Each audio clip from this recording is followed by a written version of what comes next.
Hello and welcome. You're watching NewsX and I'm Megha Sharma. And all right, we're getting to know there's information pouring in that the late Ratan Tata has named lawyer Darius Khambata and close friend and associate as the executor of his will, along with his half-sister Shireen and Deanne Jejeebhoy. Ratan Tata held a 0.83% stake in Tata Sons and had a net worth of 7,900 crores as per the recently released Hurun India Rich List 2024. Remember, he always remained keen that a significant proportion of his wealth goes to charity and society. The details of the will currently remain private. The market value of Tata Sons' stake in the group's enlisted entities stands at about 16.71 lakh crore rupees.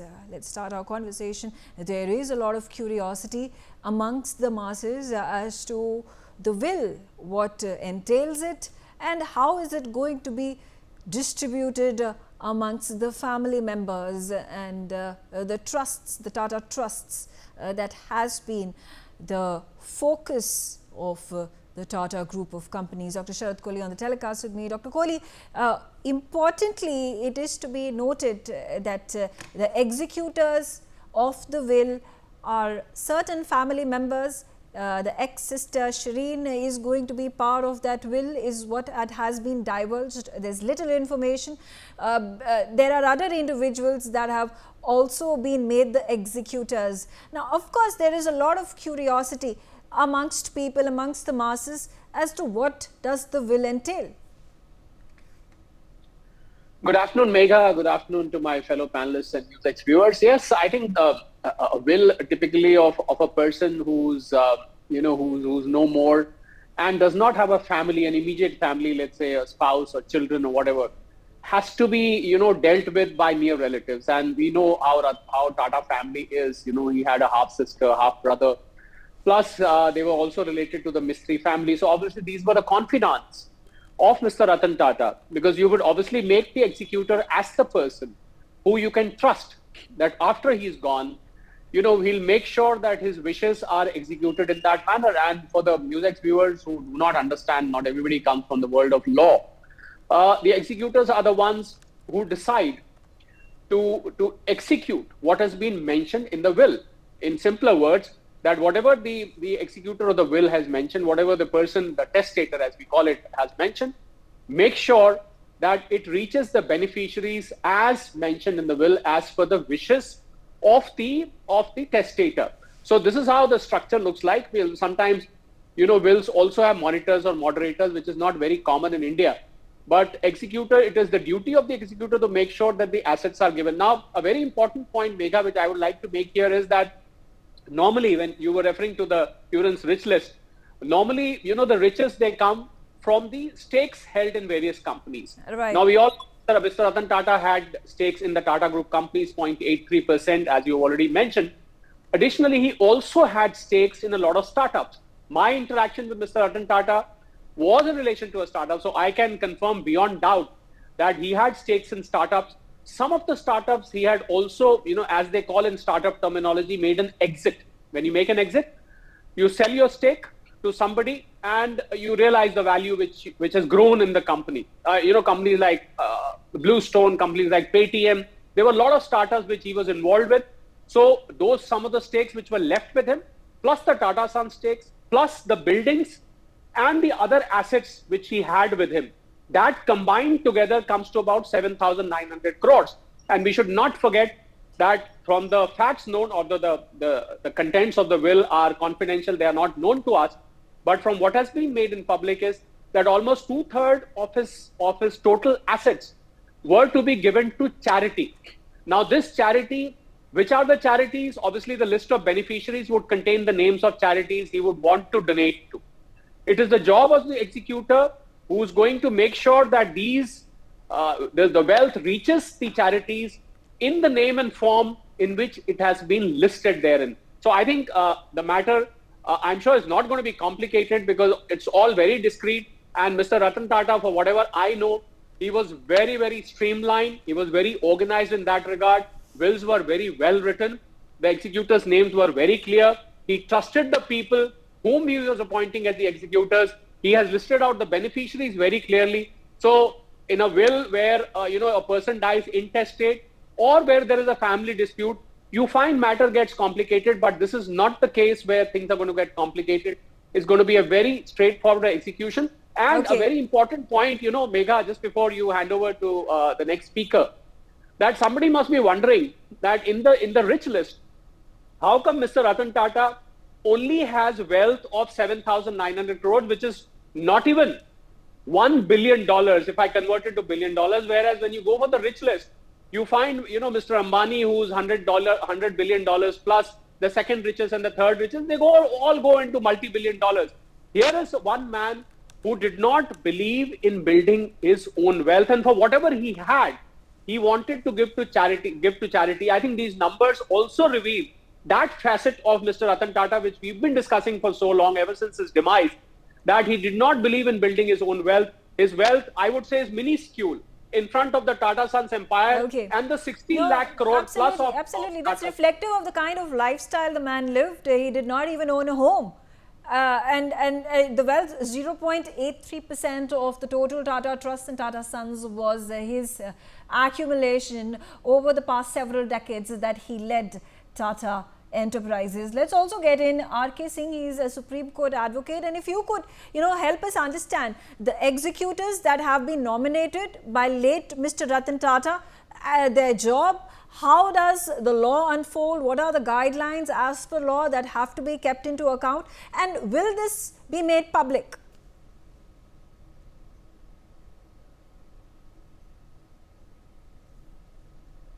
As Dr. Sharath pointed out, among all of us, I think he knows Tata quite well, because as a normal citizens, we know Tata's through the newspaper reports, and we have grown up listening to him, looking at him, and understanding his procedures. And undoubtedly, he remains one of the biggest icons to many of the generations of Indians, and he will continue inspiring. As he has rightly said, that he could easily have been any other Ambani, or for that matter, Joe Bezos, or for Elon Musk, but he was only a saint among the businessmen, and a saintly businessman. The nature of his philanthropic job, the commitment to his social causes, the philanthropic nature of his life, the saintly nature of his life, I'm sure is going to continuously inspire the generations to come. Now coming over to the execution, as has been rightly pointed out, Kohli Saab, that altogether 4 people have been made. They have been named as the executor of the will. And fortunately, all 4 of them, they are very closely associated one way or others to Ratan Tata Sahab. Hello? Yeah, go ahead, sir. Yeah. So now the first stage is complete. The executors are now in the open. We do not know the content of the will. I'm sure nobody knows the content of the will. How much is the percentage given to which side, and how much share is being given to whom and why. But the role of the executor in the absence of the will getting executed is absolutely as it would have been as if the person is alive. Like the executor of the will is mandated to keep the entire property, asset, and everything in the same condition till the time these beneficiaries are handed over to it. That includes, taking a grant of administration, letter of administration, what we call it as, from the courts, and thereafter managing the entire property till the time the stakeholders or the beneficiaries of the will are given that portion of it. So that, and secondly, again, I'm quoting Dr. Sharath Kohli, that I do not foresee any great amount of complications so far as the will is concerned, because there is a very harmonious kind of a thing which is surrounded around the life of Tata, because this country has seen a very acrimonious war of will, and we as a lawyers were a party to that dispute. I'll not name from whose side, but Premada Vidla and Lodha's fight. That was a fight which was an iconic fight.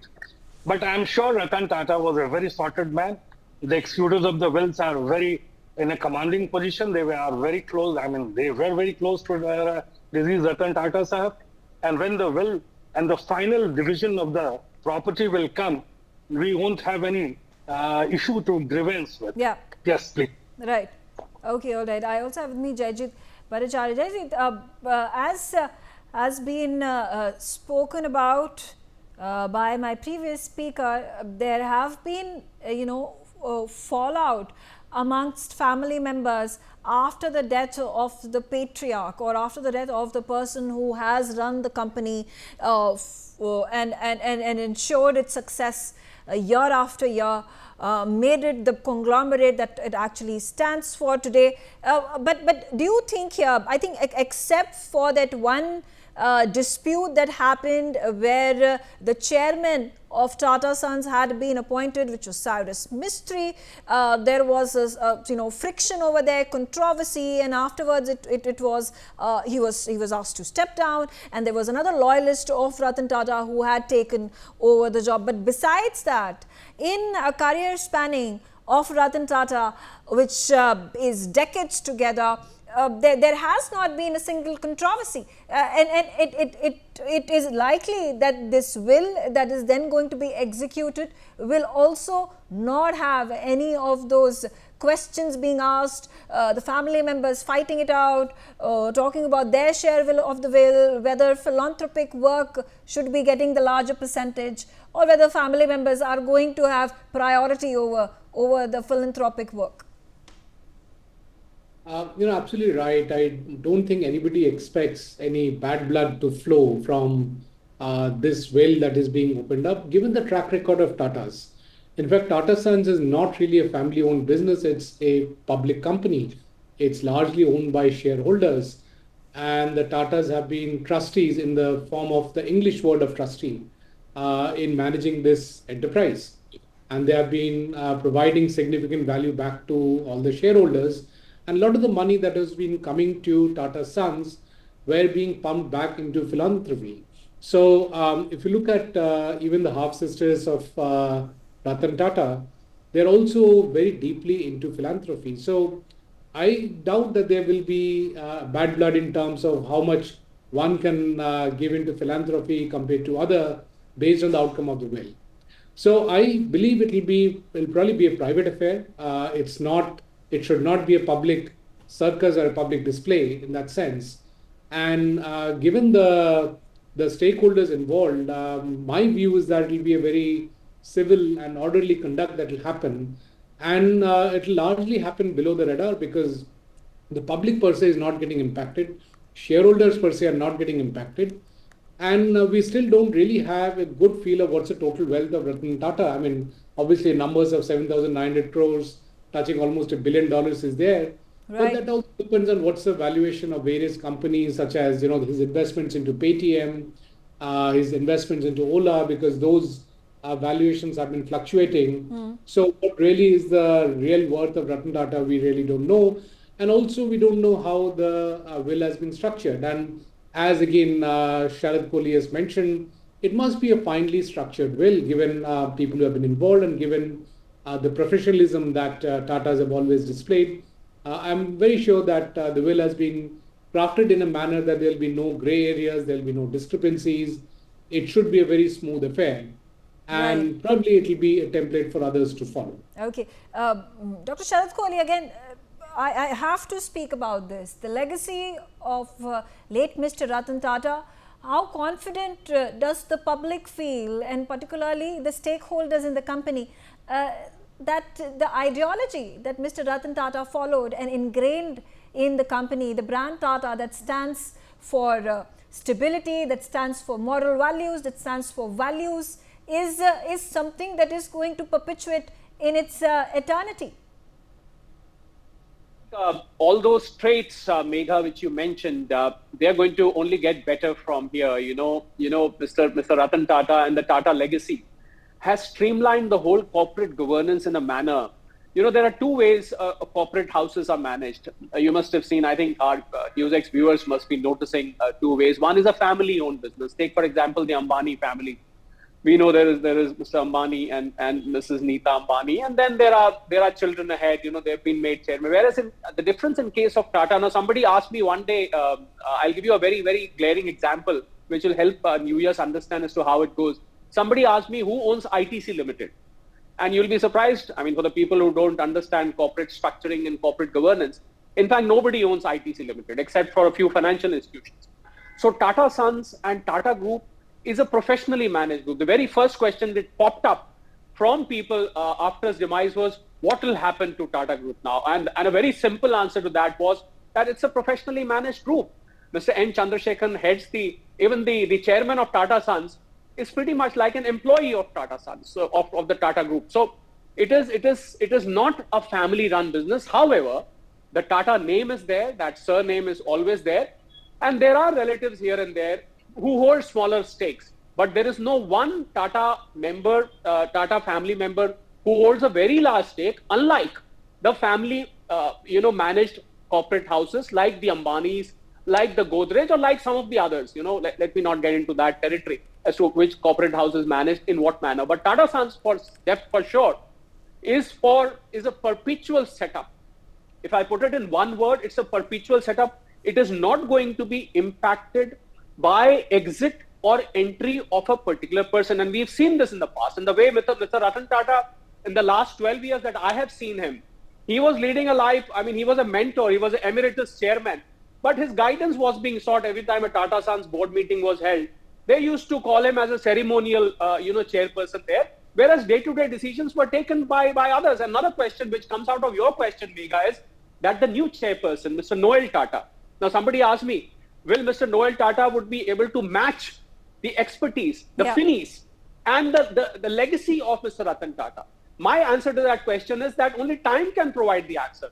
I am nobody to comment about somebody's personal competence, somebody's vision. I don't know what vision he has, but I know for sure that this is a professionally managed group, and an individual's competence and individual's efficiency and individual's vision may not impact the growth which Tata Group of companies has seen in this country. And from selling tea to selling cars, it is so diversified that I think a fall of this group is almost an impossible process unless something very, very drastic happens, it is such a protected group, and the whole corporate governance is structured in a manner that it is not going to be impacted by those minor bumps here and there, even if there is a minor dispute in some of the boardroom. So I feel the answer to your question, Megha, straight away is that it is very immune, very protected, and we can only see growth of Tata companies from here, because although the name Tata is there, but it is not dependent on any of the Tata family members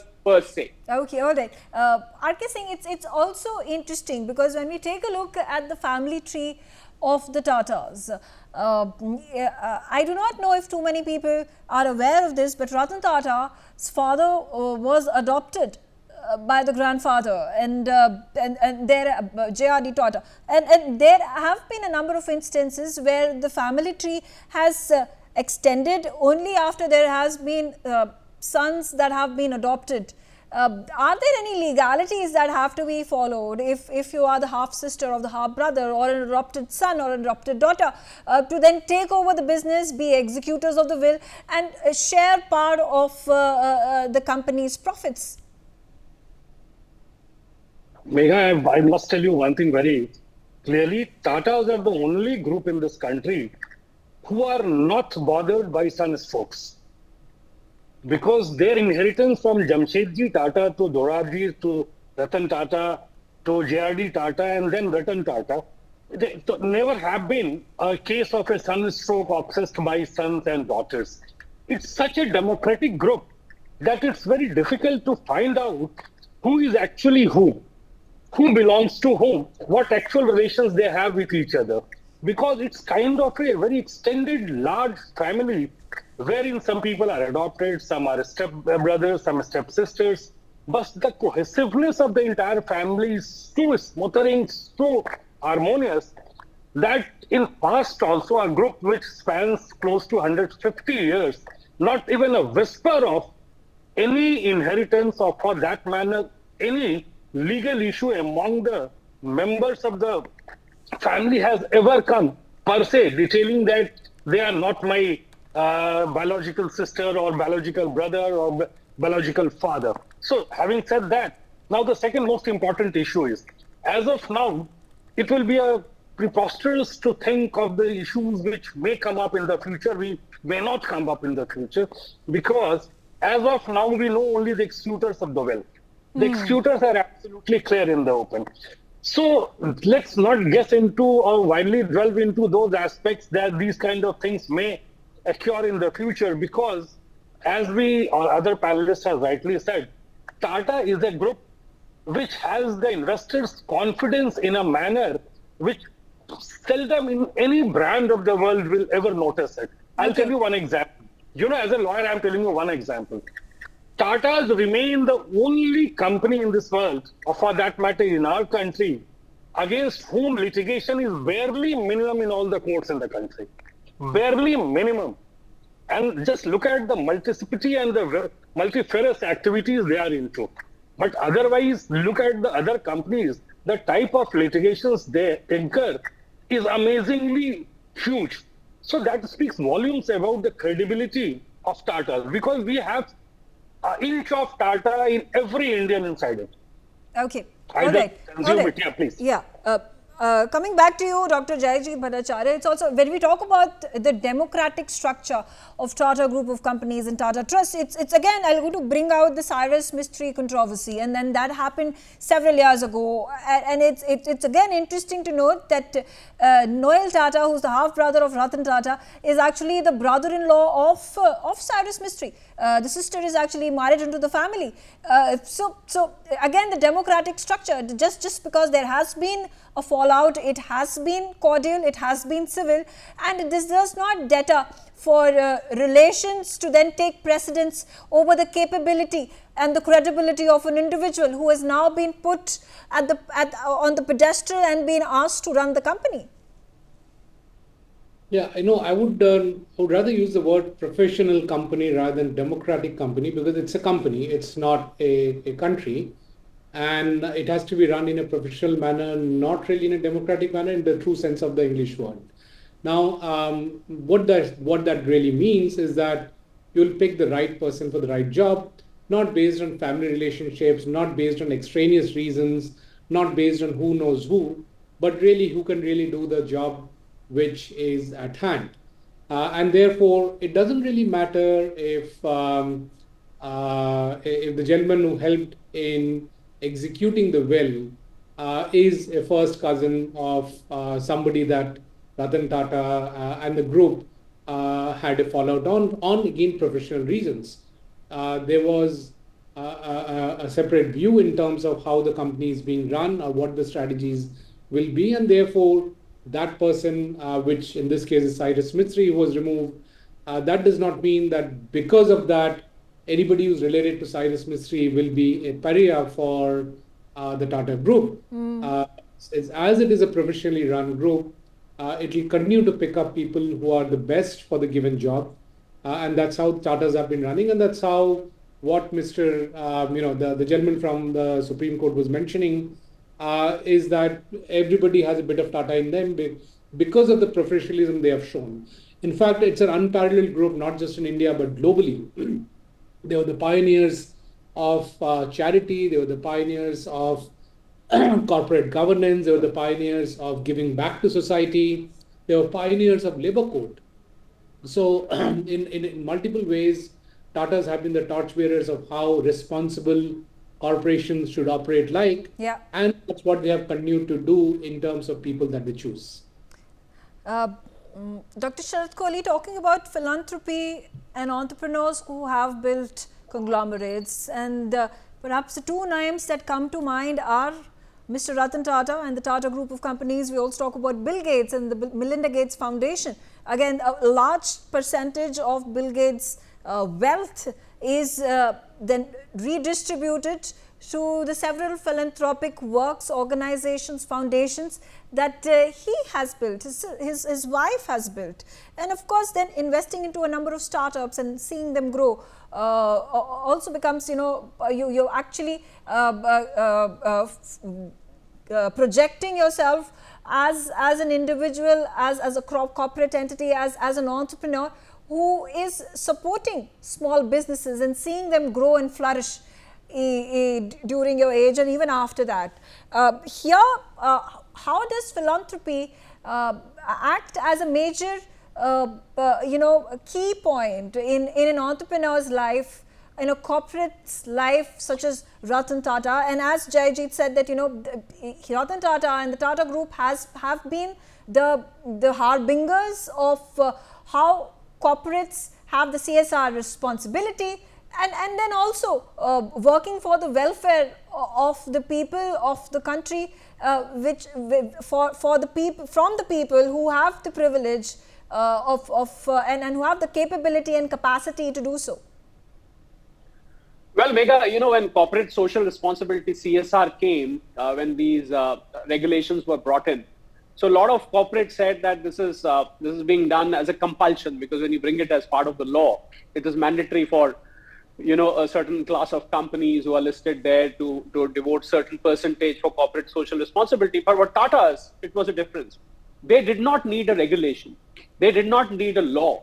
I think philanthropy was a part of their DNA. Ever since Mr. J.R.D. Tata came, and Mr. Naval Tata, father of Mr. Ratan Tata, the entire Tata legacy was based on philanthropy. So for them, I think they had a CSR much before CSR came. He was always in favor. The entire family was in favor of, doing work for charity, doing work for people, helping the society, build, not just earning profits and filling up your own net worth or building your own net worth and so on and so forth. The entire family legacy believed that I think money should be invested for people, for the society. Now, for the people who do not understand estate planning, because we are primarily talking of will, Megha, with your permission, there are two ways you can do estate planning. One is through a will, and I have a learned Supreme Court lawyer, Mr. Singh, sitting here, so he would agree with me. Either you do it through a will. The second method of doing or passing on your properties or your assets is through a trust. Now, somebody can ask, why didn't Mr. Ratan Tata decide to form a trust and pass on? The simple answer to that question is because there are already multiple trusts, including Tata Sons, which is also a trust, which are handling the matter. So Mr. Tata, as an individual, thought that he should take the will route rather than he could also, although he had, when I dealt with Mr. Tata, when I met him for R&T, the Ratan Naval Tata, his startup venture, Associate Private Limited. That's when I had taken a startup with me, when I had personally met Mr. Ratan Tata. That was for R&T. So, but for his personal wealth, he decided to pass it on through a simple will, executed. And the best part of Mr. Ratan Tata was he believed in a one-to-one relationship, which Dr. Bhattacharya has very nicely elaborated, that he wasn't worried if there were differences with Mr. Cyrus Mistry, so I should not take a relative of Mr. Cyrus Mistry. No, he believed in one-to-one. Philanthropy, I think, Megha, coming back to what you said, runs in the DNA of Tata family. And Mr. Ratan Tata only glorified that DNA. He glorified that tradition when 2/3 of his wealth is now going to go to charities. As I said, the content of the will are confidential. And I remember you asked the question whether it is going to be made public. I have my doubts. Maybe the charities who are benefited, they may disclose later that they are beneficiaries of Mr. Ratan Tata's wealth. But otherwise, it's going to be a private affair. It's not going to be made public. I think whatever we have known today, we know about his wealth. We know that who are the executors. Beyond that, I have my doubt that any further information is going to come out in public. But I think this is an inspiration for the generation to come, and Megha, very importantly, for the other corporate houses. They say here in India, ek din to sabne jana hai, khali haath jana hai. So, when you're going to leave this world, nothing is going to, sorry for being a little philosophical, but when you're not going to take anything with you. Yeah. So why not give it to people? Why not give back to the society? After all, there is only a limit up to which you can consume for yourself. You just can't be consuming all by yourself. So better is to give to the society. I think CSR for the Tata family, for the Tata group, came much before the CSR regulations came as part of corporate laws, Megha, Right. is what I would like to reiterate. Right, absolutely. But there are two distinct thoughts that come into being when it comes to entrepreneurs and conglomerates that are built. One is the hedonistic lifestyles, the flamboyance, versus where you are here doing your part for the society and philanthropy. We have seen this in a number of American entrepreneurs that have grown in stature. We've seen Elon Musk doing that. We've seen the Virgin Atlantic and you know, the flamboyance versus the kind of very you know, the demeanor that Ratan Tata and the Tata Group reflected was somebody who is dignified, who cares for society, who works for a number of philanthropic foundations that he has brought about, and carrying forward the legacy, but with the care and caution that an individual with the kind of perception that he created was also reflective in his brand, and therefore the kind of reverence the man and Tata Group at this point of time witness and enjoy from the masses, not just within the country but across the globe. On that note, I thank all of you for joining me on the telecast, and thanks for watching NewsX. For more such videos, subscribe to the NewsX YouTube channel, hit the bell icon.